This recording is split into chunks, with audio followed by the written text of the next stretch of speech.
Que en verdades y verdades continuamos desarmando la realidad por Radio Búnker 94.9. Como anunciamos, tenemos de invitado hoy a Julio Gudiño. Él es referente de política obrera aquí en Merlo, partido que en estas elecciones, en las primarias, presentó la fórmula Ramal Hurones. Bueno, bienvenido nuevamente. Y un poco, bueno, lo que estábamos hablando recién, un poco lo que veníamos hablando del bloque anterior, las medidas de masa, ¿no? La orientación económica que está tomando estos últimos meses el gobierno nacional, ¿sí? En un contexto de balotaje, ¿no? ¿Cómo lo estás analizando vos? ¿Cómo lo analiza tu partido? Y sobre todo esto también en función de lo que podría llegar a, o se está prefigurando, o podría ser el año que viene un eventual gobierno de masa. ¿Cómo lo ven ustedes? Bueno, ¿qué tal? Evidentemente los anuncios de hoy me parece que hay dos datos importantes que hay que tener en cuenta. Uno es esto, lo que estaban discutiendo ustedes en el bloque anterior, respecto de pasar todos los compañeros que cobran el potenciar trabajo a la órbita de las municipalidades para que articulen con el sector privado en la supuesta incorporación de esos compañeros al mercado de trabajo. En esta cuestión me parece que hay que ser claro. Esto es un ataque directo a las organizaciones piqueteras y le quiere disputar el masismo el control y ya marcarle la cancha a las organizaciones, tanto oficialistas como no oficialistas, de cómo va a ser su próximo gobierno. Eso por un lado. Por otro lado, además de un ataque contra las organizaciones de desocupados que conquistaron los viejos planes trabajar, a base de lucha, movilización y organización. Esto no ha sido un regalo de nadie. Esto ha sido un reclamo genuino y una orientación genuina de la clase obrera que quedó fuera de la unidad productiva y que en el mediados de los 90, cuando crecía la desocupación, el menemismo, las privatizaciones, etcétera, etcétera, los desocupados salen a la calle en reclamo de trabajo genuino y así nace, por ejemplo, en Cutralcó, el acta de nacimiento del movimiento piquetero, es el Cutralcazo. Sí. Entonces, eso es un punto, me parece que fundamental, que no se puede obviar. Sí. Yo tengo una pregunta, porque uno, leyendo un poco o investigando un poco en la historia, sabe que esta cuestión de los subsidios a un ejército de reserva, como decía vos, que es cada vez mayor, es parte de una idea que viene de la escuela de Chicago, la economista de Milton Friedman, de los neoliberales, ¿no? No.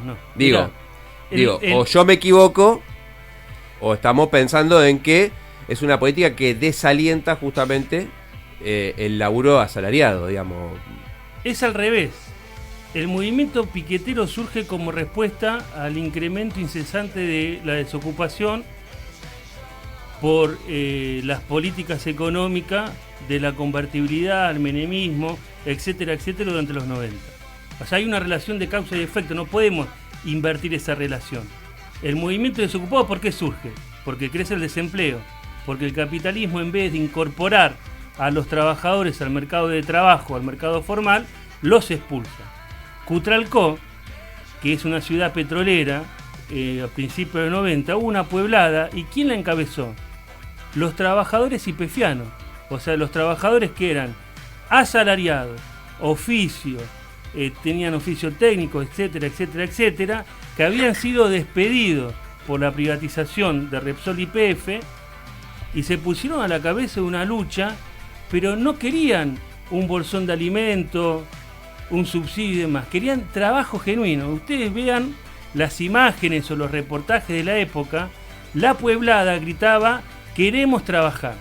Entonces, cuando en un sistema social que se basa en la explotación del trabajo asalariado, la clase capitalista ya ni siquiera puede explotar a ese trabajador, es un síntoma, un indicador del agotamiento histórico de ese sistema social. Entonces, nosotros queremos dejar en claro que esto en primera instancia se trata de un ataque directo a las organizaciones desocupadas para hacerlas desaparecer. Y esto lo tienen que tener en cuenta todos los compañeros, sean organizaciones que están en el campo oficial o sean las organizaciones que están del otro lado. Bueno, yo quiero, en esta cuestión quiero, digamos, un poco disentir en lo que vos planteás con el tema de las organizaciones de desocupados. Me parece que hoy, a diferencia de lo que pasaba antes, con el menemismo sobre todo, es que hoy no es que falta trabajo, hoy sobra trabajo. El tema de sobra trabajo es el salario. O sea, la gente no dice hoy quiero trabajar, la gente dice bajame los precios de la comida o subirme los sueldos. Entonces me parece que, como decís vos, igual hay un golpe hacia las organizaciones sociales de trabajadores de la economía popular o trabajadores informales, porque en definitiva no son desocupados, sino que son trabajadores que están en el sector informal. Intentan formalizar. El tema es a ver a dónde va a ir ese subsidio. Si se va a subsidiar empresas como Nike o van a subsidiar, no sé, a las pymes, a los almacenes, a empresas o negocios que quieren crecer y poner algún empleado. Ahí puede ser que pueda servir, pero subsidiar al capital, ¿cómo lo ves vos? Digamos? Bueno, entonces esto es lo que por ahí una media coincidencia es un ataque a las organizaciones desocupadas, porque le disputa el control, ¿sí? Es decir, esto se conquistó con la lucha. ¿Y quién decide? Deciden los compañeros organizados en las organizaciones que salieron a la lucha, ¿no? En las asambleas. ¿Qué se hace con lo conquistado? Acá Massa plantea que lo decida los varones del conurbano, los intendentes, y reforzar localmente los aparatos del PJ local. Esto por un lado. Ahora, con relación al subsidio, claramente que es una transferencia de ingreso del Estado al capital, porque el salario mínimo vital y móvil es 140.000 pesos, vamos a redondear.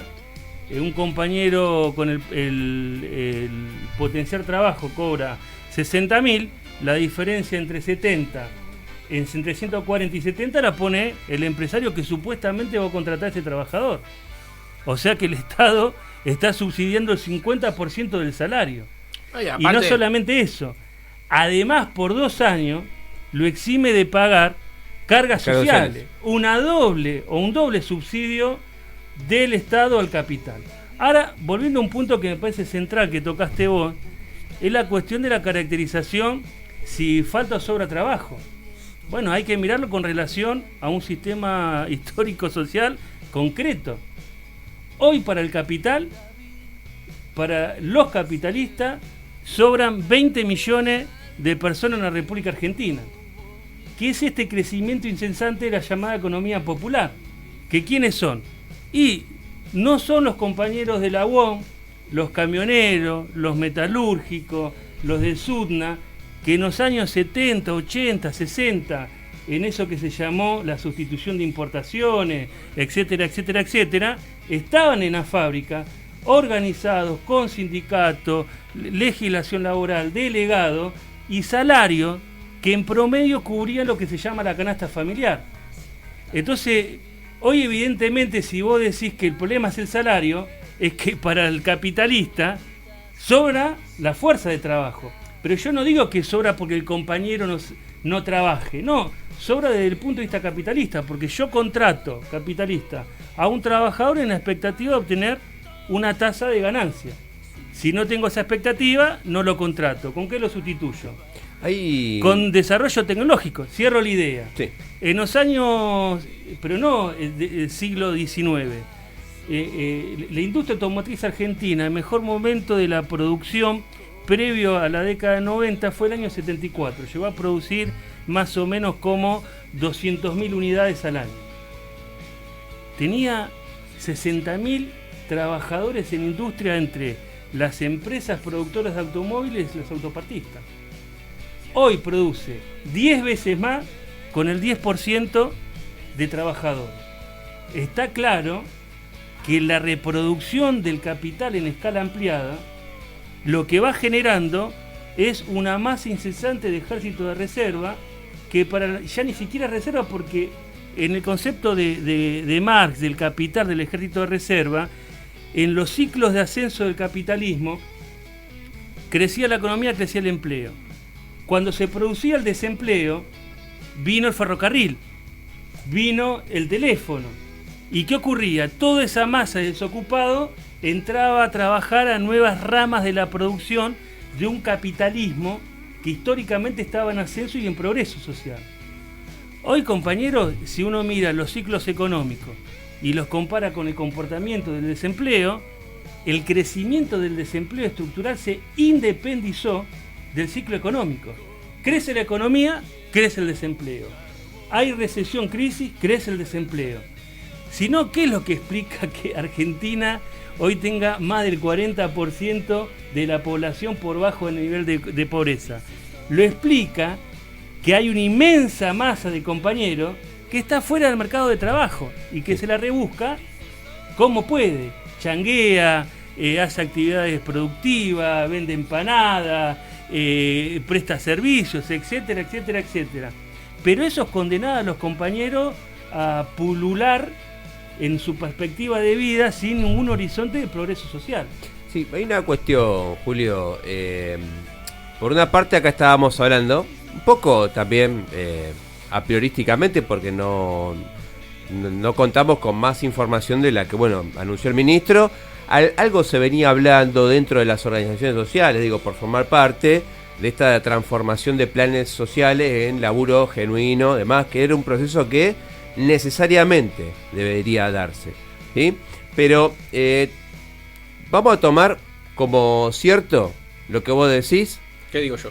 Ponele, tenés un Pérsico, un Chucky Menéndez, no sé, otro dirigente sociales. Beliboni, por ejemplo. Beliboni no creo, porque no es oficialista, pero tenés, por ejemplo, un Pérsico y un Chucky Menéndez que lo tenés cocinado por adentro. Como diríamos así. En la jerga. En la jerga, ¿no? ¿Cuál sería la respuesta de los movimientos sociales opositores ante esta medida y que creo que deberían pronunciarse en breve? Un frente único de lucha. Porque acá viene la otra cuestión. Hoy a la mañana se anunció la suba del precio de los combustibles. Sí. La YPF Nacional y Popular y el Masa Nacional y Popular el día de ayer no exportan, vaca muerta, el petróleo, me bajan qué sé yo, y han obtenido una victoria en toda la línea el capital internacional y las petroleras, imponiendo un tarifazo que no termina acá, sino que es el comienzo, ¿no? Porque quieren llevar el precio de la nafta a los precios internacionales. Entonces, yo le digo a los compañeros, YPF hoy anuncia el tarifazo, se pliegan todas las petroleras. Massa anuncia esta medida de transformar, por lo menos en el objetivo verbal, planes sociales por trabajo genuino. Compañero, empezamos a unir los puntos y tenemos una función. Es decir, ya Massa está marcando cuál va a ser su orientación política. Otro dato más. ¿Dónde fue Massa y Marra a reclamar por la vida de los civiles masacrados? A la Embajada de Israel, colocándose sin lugar a duda en el terreno del imperialismo mundial, del sionismo y a favor de la masacre del imperialismo mundial contra el pueblo palestino. Okay. Entonces digo, ahí tenemos elementos fácticos para empezar a elaborar una caracterización de cuál es el carácter y la orientación política del gobierno de Massa. Pero si vos vas a empezar a elaborar una caracterización del gobierno de un posible gobierno de Massa ahora, venía 10 años atrasado. Si nosotros estamos hablando dentro del peronismo del gobierno de Massa hace 10 años más o menos. Y ya sabemos dónde juega Massa, ya sabemos cuál es el perfil de Massa y ya sabemos cuáles son los nexos que tiene Massa, digamos, a nivel nacional y a nivel internacional, digamos. Ya sabemos que es un tipo de centro, no vamos a decir derecha, porque lo vamos a votar todos nosotros. Bueno, pero ahí hay que pensarlo. El posicionamiento de Massa con respecto a la masacre del pueblo palestino. Sí. ¿Es de centro de derecha o de derecha? Sí, de derecha. Bueno, digámoslo. Bueno, hoy, por ejemplo, la DAIA se calentó porque la Cancillería Argentina condenó los ataques al campo de refugiados ahí en Palestina. ¿Qué pasa a decir la DAIA? Que nos sumamos a todos los pusilánimes de América del Sur, como Bolivia, como Venezuela, que repudian eso. Bueno, 9.000 muertos ahí en la franja Es de como Gaza. que hay una cuestión dual, digamos, ¿no? Bueno, 6 gambas y medio un paquete de galletitas. 9.000 muertos ahí en Gaza, digamos, asesinados por el Estado de Israel, digamos. Pero Bueno, yo digo, pero contextualicémoslo en el mundo en el que estamos, ¿no? No estamos en el mundo de Alicia en el País de la Maravilla. Acá no puede dar un pie. El 45% del market share de petrolero en Argentina es de multinacionales, de Shell, de American Oil Company, de y Pan aparte American. tenemos el FMI, que también hay que negociar, digamos, y me parece que el FMI tiene vínculos, raíces fuertes con el Estado de Israel por todo lo que conlleva Israel. Pero bueno, vos qué pensás sabemos que Massa es un compañero complicado, complejo de entender. Me parece que lo que, como decís vos, está marcando la cancha de los movimientos sociales en un discurso, me parece, para la derecha. Movimientos sociales que fueron a pelear tres de los municipios más grandes del conurbano. y no solamente eso, mira, yo pertenezco al gremio docente. Y ya mucho antes de lo que ha hecho hoy o ha anunciado hoy el masismo ha tomado la bandera de la derecha. Queremos 190 días de clase, los chicos adentro. Bueno, a ver, pero hay una realidad, hay no una está mal, realidad. Y digo, pero Hay una realidad que muchos docentes no van a trabajar y ponen un montón de cosas, porque me pasó. Cierro. Y establecer en el convenio colectivo un ítem presentismo para liquidar el derecho a huelga. Pero está bien eso. Como lo ha hecho, está re mal. Es No, decir, está re bien porque hay muchos docentes que no van a trabajar, que se escudan en los sindicatos, que se escudan en un montón de cosas, y que después los perjudicados son los pibes. Yo lo vi con el tema de la pandemia. Claro, igual lo que los quiere explicar docentes... es otra cosa. Son dos cosas distintas. No, pero a mí la una cosa es presencialidad... garantizar la presencialidad de los pibes en la escuela. presencialidad, no, de la escuela no, del docente de la escuela. No, sí, y otra es condenar. sí, El docente de la escuela. Yo cierro esto. Sí. Digo como para atar cabo. La semana pasada hubo una jornada de 48 horas de paro en la provincia de Buenos Aires, pero no porque teníamos ganas de hacer paro, porque las condiciones de trabajo que hacen a las condiciones pedagógicas de enseñar y aprender se han derrumbado en la República Argentina. ¿Por qué se han derrumbado? Porque los edificios están colapsados, no hay agua, no hay electricidad. Pero eso ya lo sabemos, pero igualmente los docentes tienen que estar en el Pero colegio. compañeros, si ya lo sabemos, tenemos que luchar, docentes, estudiantes y padres, para revertir esta situación material lacerante contra un proceso pedagógico que ataca directamente al estudiante. Sí, perdón. Entonces, si el estudiante no tiene un docente preparado, Está bien, pero ¿no? todo eso no está. ¿No está en qué? No está esa sincronía, digamos, ideal que vos decís, tenemos que luchar entre estudiante, docente, directivo y padre para que las condiciones sean mejores. Bueno, eso no existe, no está. No, sí, de hecho se está empezando a gestar. Ha habido... No, bueno, pero desde el 17 que estamos empezando a gestar la Vos decís- dictadura del proletariado también, ¿viste? No, yo pensé que me hablabas de la reforma universitaria No, de cordobesa, de de Córdoba. No, bueno, No. no se da, ¿entendés? Termina Mirá, cuajando y el reclamo generalizado es que los pibes vayan a la escuela porque los padres tienen cosas te que doy un hacer. ejemplo concreto, fáctico, regional. Está bien, pero yo te planteo esto. Sí. Vos tenés 48 horas de paro. Sí. 2 días sin ir los pibes a la escuela. Sí. El padre y la madre que tienen que ir a trabajar. Sí. ¿Los pibes qué hacen si no están en la escuela? ¿Están en la esquina drogándose? ¿O andás a ver? O sea, lo mejor es el pibe en la escuela. Y para que el pibe esté en la escuela se tiene que garantizar el docente. No, pero eso es poner el carro delante del caballo. Es al revés, decir, pero no es una cosa o la otra. Tenemos que partir de lo real y concreto. Yo como trabajador docente, como miembro de Política Obrera, quiero formar a mi pueblo. Quiero formar a mi clase. Porque una clase obrera, un pueblo formado, instruido, capacitado, con desarrollo cultural, es un pueblo mejor preparado para luchar por sus reivindicaciones económicas y sociales. Ahora bien, 8 millones de tipos en tu país votaron a Milei. ahora bien, Entonces, partiendo de ese planteo real y concreto, yo tengo que luchar junto a los compañeros para revertir esas condiciones, para brindarle a mi pueblo las mejores condiciones objetivas y subjetivas para desarrollar un planteo pedagógico. Entonces, digo, si me dicen todo bien, pero con los chicos en las aulas, ¿cuál es el mensaje? Que tenés que coartar el derecho de huelga. No, que tenés que laburar.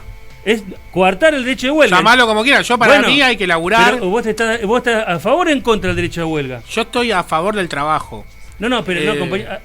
Del derecho de huelga. ¿Vos estás a favor del derecho de huelga o en contra? Vos me querés llevar a eso, está consagrado en la Constitución Nacional. Bueno, entonces como está consagrada en la Constitución Nacional, el artículo 14 bis, la Constitución no se derogó, porque no había ningún golpe de Estado. Pero si no, nadie dijo que lo que está diciendo el que va a trabajar tiene un plus económico. Está mal. Te lo explico al revés. Salimos del ejemplo docente. Vamos, Sutna, lo conozco muy bien. A mí me parece que no hay que salir del ejemplo docente, porque me parece que son actividades demasiado sensibles, como decir lo mismo con los doctores. ¿Los doctores hay que suprimir el derecho a huelga? No hay que suprimir el derecho a huelga a ningún trabajador de la patria. Ahora, digo, te quedás sin doctores, tenés un problema grande. Digo, me parece que hay que encontrar la forma de organizarse, digo yo, no soy docente, digo, me parece que hay que encontrar una forma de organización en el cual esa transmisión cultural se dé, pero sin poner, digamos, en peligro ese servicio esencial que es la educación, ese servicio esencial que es la asistencia médica, ese servicio, no sé, lo que fuera, ¿no? Me parece que no es lo mismo que alguien que le para la planta a un italiano que cobra millones por fabricar goma. Te vuelvo, después de docente, vamos a Sutna. Digo, para que se grafique. Miren, la mayoría del salario conformado, ¿qué es el salario conformado? Lo que cobra el trabajador en mano. Ese es el salario neto. Si uno agarra un recibo de sueldo de Sutna, de la UON, de camionero, de docentes, ¿qué va a encontrar? Que tiene una parte que se llama salario básico, que representa más o menos entre el 50 y 60% del salario conformado, que es el salario de bolsillo, y cada vez crece más la proporción de lo que se llaman los adicionales. Sí. Entonces, es el planteo del presentismo, el planteo del premio a la producción, el planteo de la nocturnidad, el planteo del premio por la rotación, es la zanahoria para que el trabajador se reviente trabajando en su lugar de trabajo y aumente la productividad de trabajo del capital. Por eso nosotros de Política Obrera, ¿qué planteamos? Salario básico igual al costo de la canasta familiar. Entonces, si tenemos un salario básico, yo no quiero presentismo. Si yo me enfermo, tengo derecho a no ir a trabajar enfermo. Si me pones un presentismo o si me pones el premio a la producción, no voy a trabajar, baja mi promedio de producción, cobro menos, voy a laburar como sea, y eso repercute en lo que se llama los rotos. Si ustedes miran la estadística laboral de la industria y vayan a preguntarle a Pirelli, que hizo un laburo de una encuesta de condiciones de salario y de condiciones de salud y condiciones de vivienda, y se van a encontrar que el 42% de los trabajadores de la industria del neumático tiene problemas de depresión, ansiedad, lumbar, laburan 12 horas. No, justamente, ¿por qué trabajan 12 horas? En IMSA, por ejemplo, ahora. Porque, turno rotativo. ¿Por qué no? Porque con las 8 horas no llega, y entonces el compañero se mata laburando. Metiendo extra.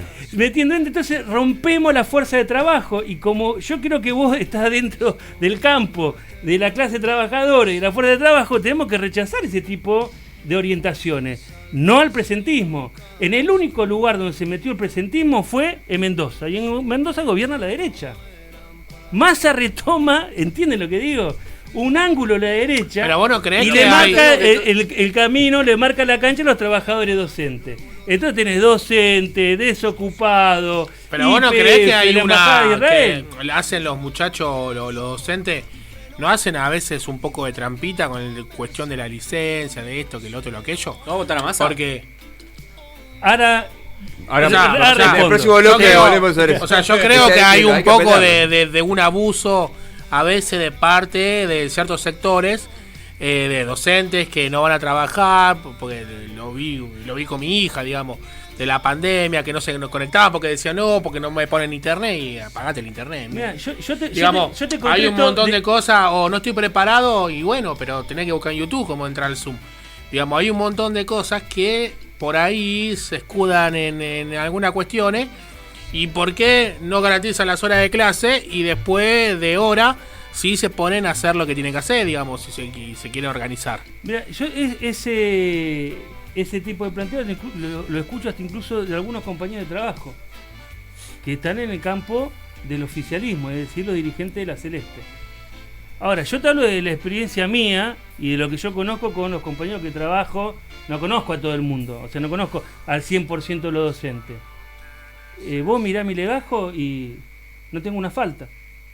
Y si falto porque hay una huelga, o si falto porque... Bueno, si no faltabas a tener un plus de... No, pero rechazamos metodológicamente el planteo del presentismo por lo que te acabo de decir. Porque nosotros defendemos el salario básico igual al costo de la canasta familiar. Yo, por ejemplo, soy docente.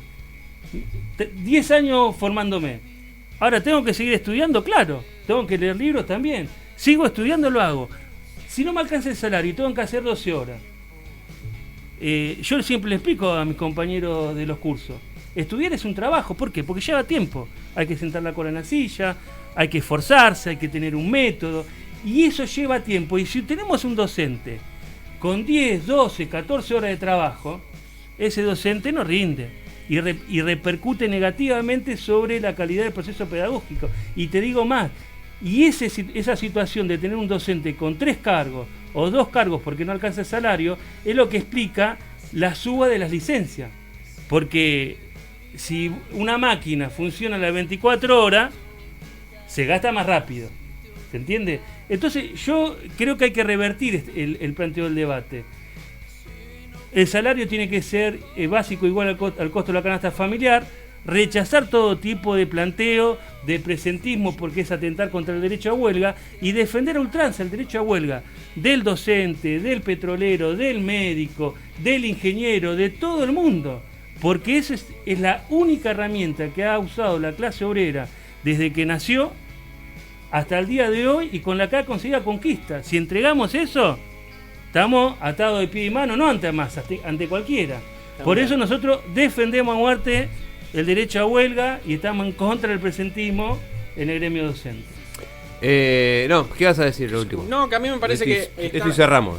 A mí me parece que el planteo como ideal y metodológico, me parece que está bien, está bárbaro, está buenísimo. Ahora, todo esto me parece que queda en el plano de lo irrealizable materialmente en un contexto en el que tenemos ahora, ¿no? En donde tenés el país prendido fuego, en donde tenés 6 millones de trabajadores fuera de registro, en donde tenés 2 millones de potencial trabajo, en donde tenés 40% de pobreza, 40% de pobreza, de salarios que no alcanzan la canasta básica. No, la línea de pobreza. De la línea de pobreza. Ahora digo, hay un país que tiene que seguir funcionando, porque si no explotamos todo, hacemos todo huelga, sacamos todo huelga, explote todo, que es lo que plantea Bullrich, básicamente, y listo, y después vemos. Y nosotros ya tenemos la experiencia de lo que sucede cuando explota todo. No, pero Bullrich quiere un golpe de mercado. Nosotros queremos una huelga general. Está bien, pero y una huelga general y una movilización de los trabajadores es la intervención organizada de los trabajadores y del pueblo. ¿Y qué solución cree que vas a tener? Detrás de un objetivo. Está bien, pero ¿qué solución cree que vas a obtener si no tenés, primero, no tenés la huelga garantizada porque no tenés organizado el movimiento obrero como tal?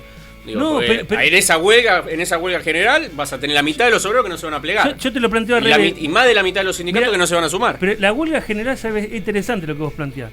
La huelga general no se va a dar porque nosotros lo queremos o la propagandizamos, lo planteamos. No, se va a dar cuando el proletariado alcance un estadio de conciencia propio, digamos. La crisis política, muchachos, el régimen político y económico actual está en una crisis aguda permanente.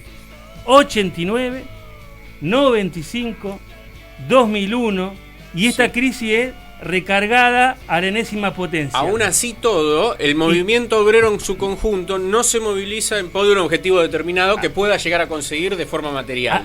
Ahí va, mira.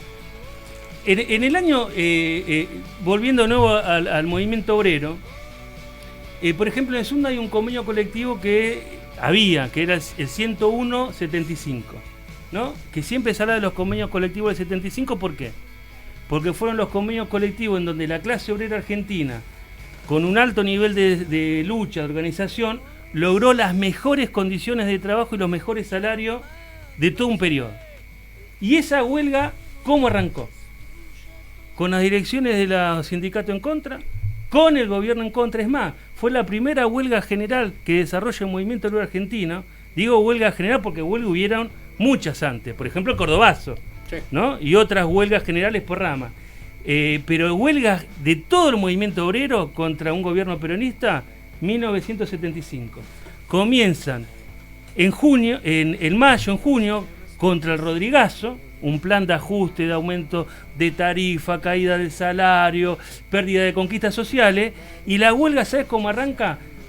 Porque una sola fábrica, que era de zona norte, declara una huelga, se suma la Ford, se suma otra fábrica, vota otra fábrica. La famosa coordinadora interfabril. Y las coordinadoras que se van formando, y el movimiento obrero fue creando los métodos y las formas organizativas para desarrollar un planteo, una política y un objetivo que culmina en los convenios colectivos de 1975. Sí, pero... Entonces, las huelgas generales, aunque los dirigentes, como decía Perón, los dirigentes no quieran, las burocracias no quieran, salen con los dirigentes a la cabeza o con la cabeza de los dirigentes. Está bien, pero compañero, un año después tuvimos 30.000 desaparecidos.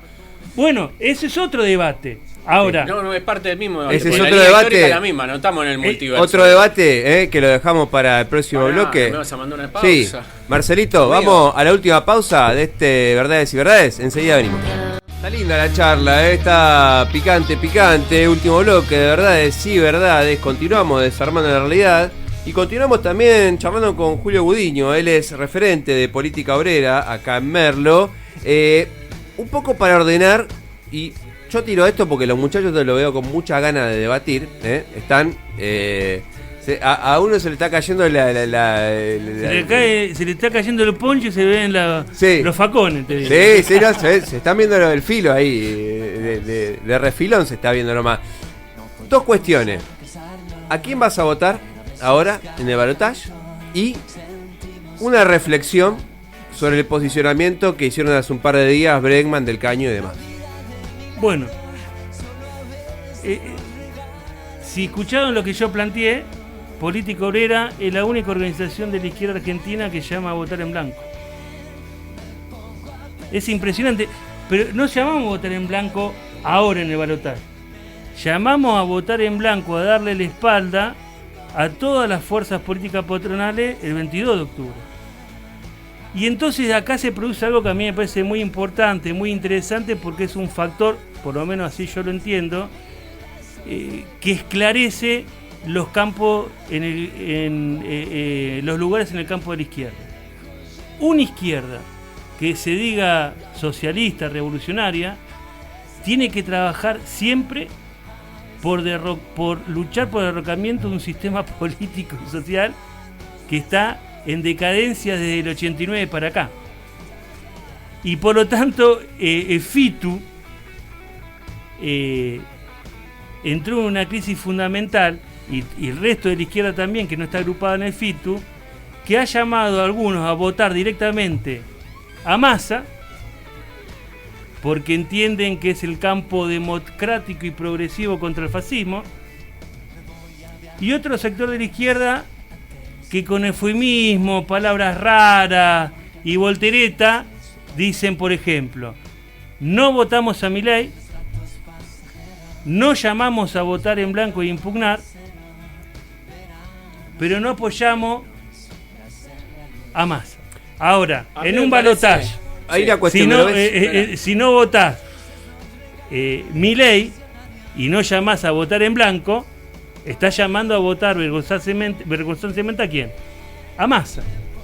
Entonces esa es la izquierda que está claudicando en una lucha política fundamental que entendemos nosotros que ¿cuál es? Luchar por separar a la clase obrera de la burguesía. Y esa lucha se tiene que desarrollar en este marco del balotaje por una campaña convocando a los trabajadores a votar en blanco y a promover asambleas, movilizaciones en función de su lucha reivindicativa.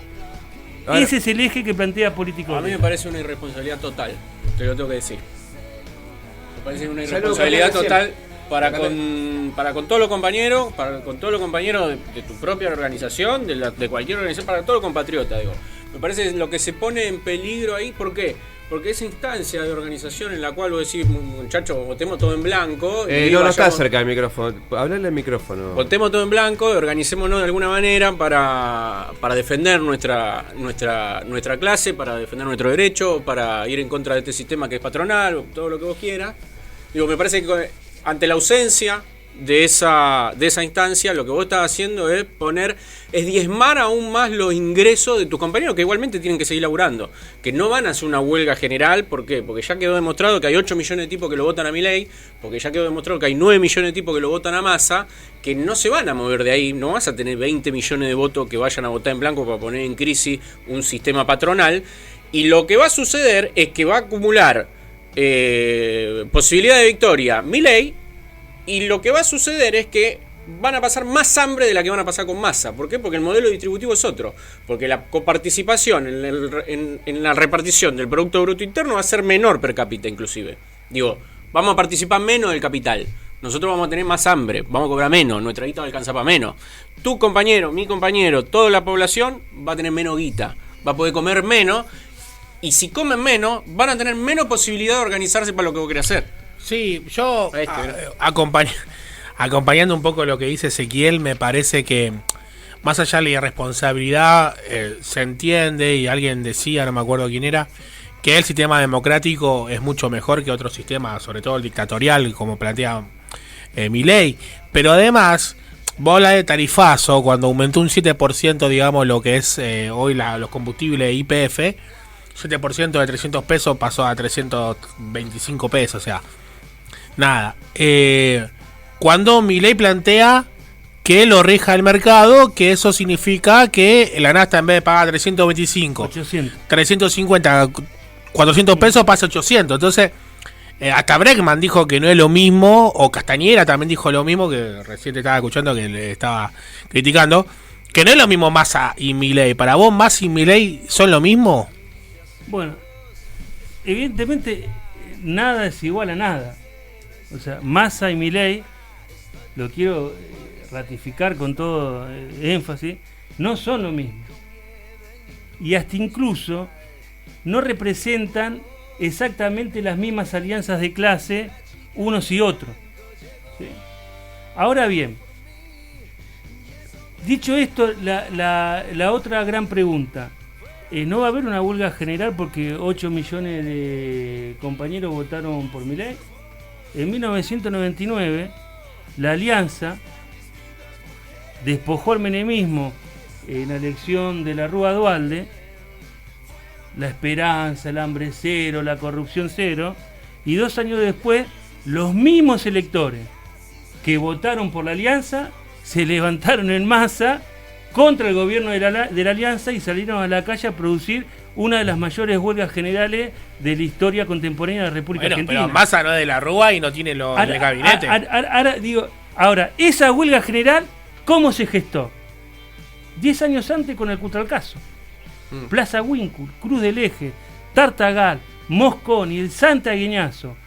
Y culminan en un proceso de organización que fue la asamblea piquetera que sesionó en La Matanza, en la Ruta 3, en donde vota un plan de lucha y una consigna central que ¿sabes cuál era? Fuera de la Rúa Caballo, que después a su modo las masas la retoman y la reelaboran con el que se vayan todos. Entonces no es tan mecánico, porque votaron 8 millones a Milei, no va a haber una huelga general. ¿Se entiende? Porque ese fuera de la Rúa Caballo nos dejó con 7 presidentes en una semana. Porque los compañeros van haciendo una experiencia, es decir, van sacando conclusiones. Cristina sacó 54% en el 2011 y después ganó Macri en el 2015. ¿Por qué ganó? Porque seguramente gran parte de ese electorado que votó a Cristina en el 2011 giró hacia Macri. Sí. Y lo mismo sucedió con Alberto. Entonces, compañeros, los procesos de político y de la conciencia de clase no están determinados mecánicamente por la instancia, es multicausal. Sí, pero gravitan siempre entre dos puntas de una elipsis, que es el peronismo y el antiperonismo. No, bueno, vamos a ver, o sea, el cordobazo, que hablábamos en el otro bloque, lo hizo la clase obrera, que era peronista, y durante todos los combates de la clase obrera de Córdoba por el control de la ciudad, con la policía y luego con el ejército, ni una sola vez se escuchó la consigna de orientación que vuelva el general. Cuando la consigna pero yo no de quiero peronismo, que haya enfrentamiento armado en ningún lado. No, ahora, no, pero me parece que no es una consigna válida para proponer ahora, no, dije que, Igual que, yo que no vuelva. lo entiendo como ejemplo de lucha. Que no, que está no bien, vuelva pero general. como de violencia. Digo, hace el bloque anterior vos dijiste que en el 45 prensa obrera, política obrera, perdón, en esta cuestión de Perón Brander fuera con Perón. Hoy es lo mismo, digamos, Massa Milei es digamos el mismo duelo que se planteó 100 años antes, con respecto donde Milei tiene... Ahí no coincidimos. Pero pará, Milei, atrás de Milei está, o arriba de Milei está Macri, está Tenenbaum, está BlackRock, y para están, digamos... Está afilado, digamos, hay un modo... apellido, está afilado. Te afilado, pero Netanyahu también quiere cambiar la embajada a Jerusalén, digamos. Hay una realidad que Massa hoy significa lo nacional. Ahí mira, vos te detuviste en los fondos de inversión y ahí se corta. Porque si vos mirás los pronunciamientos de las cámaras empresarias reales y concretas que organizan en forma real y concreta los intereses de las fracciones capitalistas, todas han votado y se han pasado al campo del masismo. Absolutamente todas. Ejemplo, la Cámara Argentina de la Construcción salió a marcarle la cancha a Milei hace 25 días atrás, porque este descerebrado que dijo: los comunistas no negociamos, China, no, pa. Y la sociedad rural lo llamó y dijo: escúchame, nuestro principal cliente son los chinos. Uy. Y la sociedad rural viró. Lo mismo pasó con la Cámara Argentina de la Construcción, déficit cero, la obra pública, el gasto público, ¿De qué vive la Cámara Argentina de la Construcción? Del presupuesto público. Entonces, la huía, dolarizar.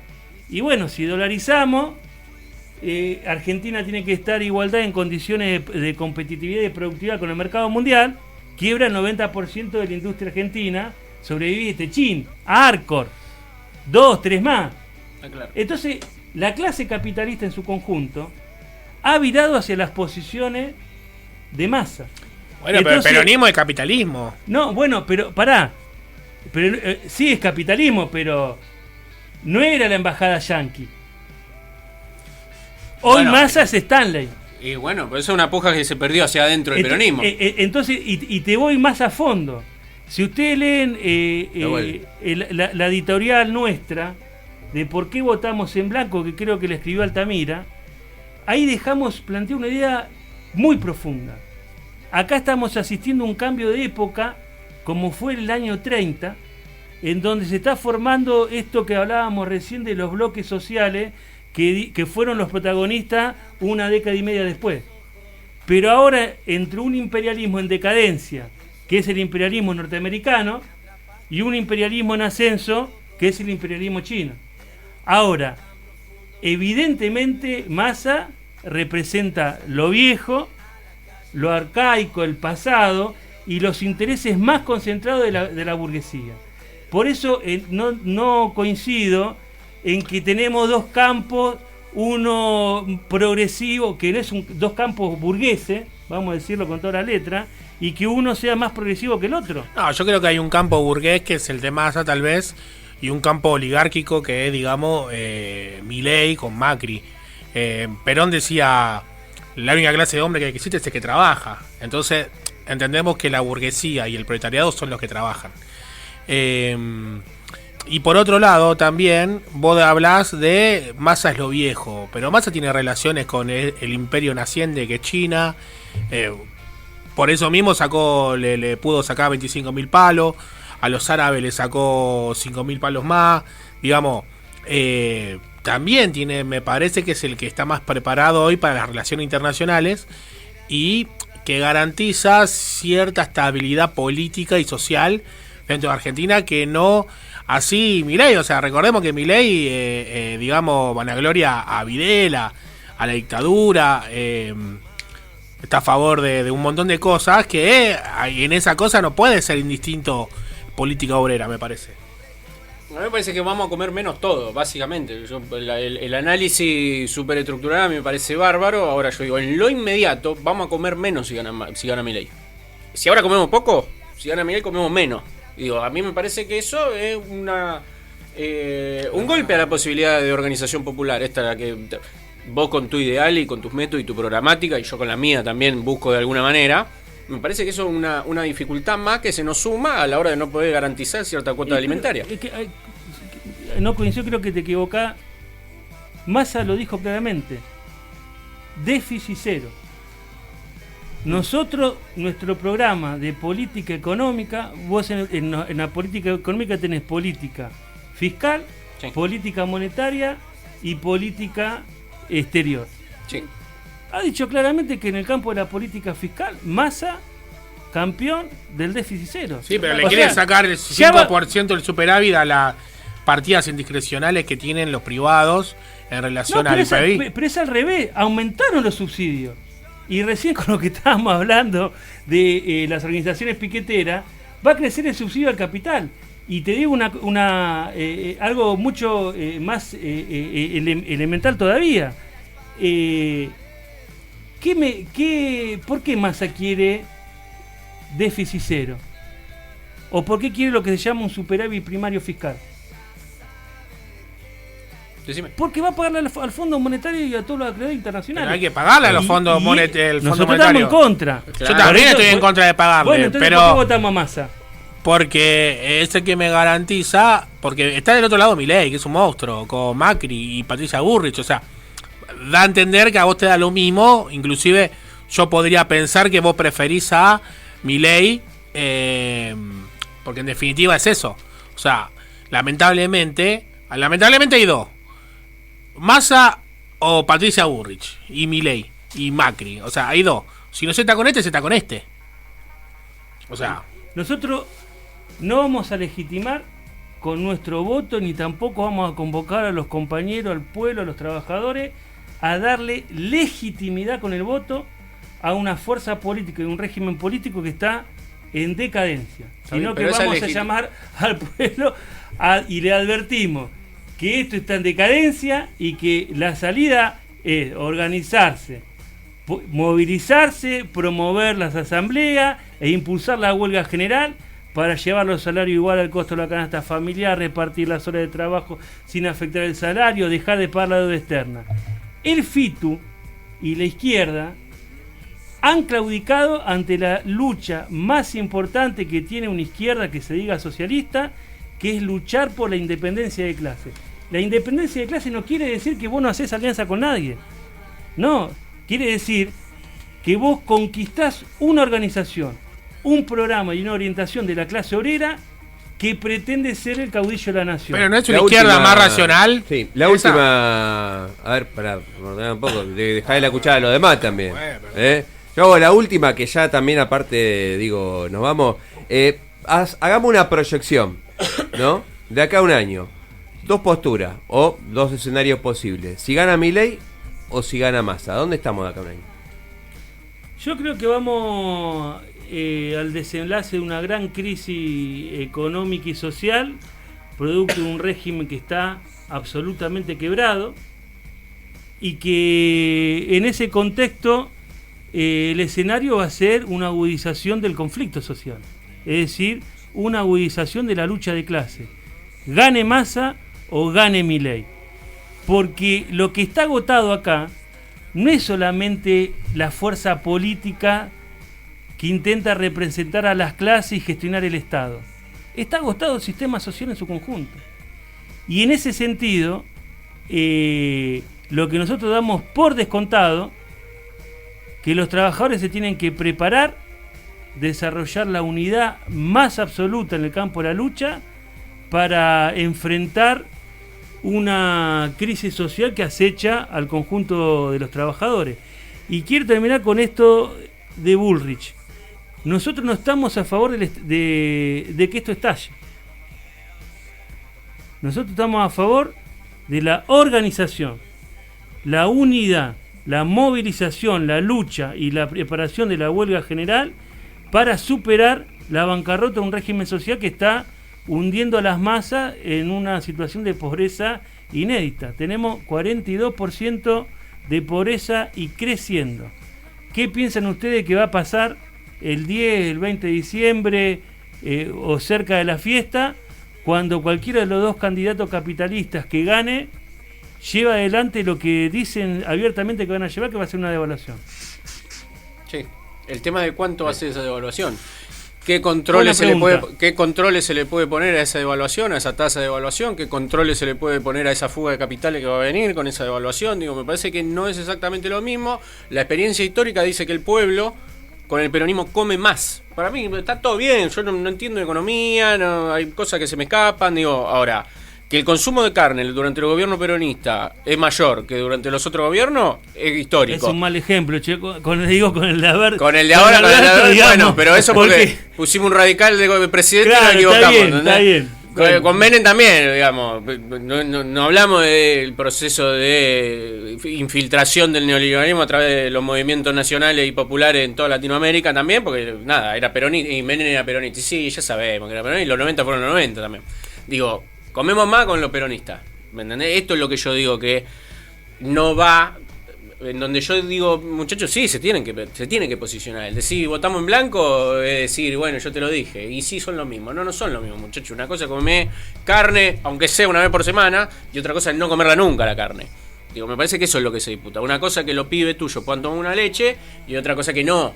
Digo, me parece que el gobierno, esta famosa frase de la izquierda de que el peronismo garantiza la gobernabilidad para el sistema capitalista, sí, monstruo, dándole de comer a la gente, básicamente.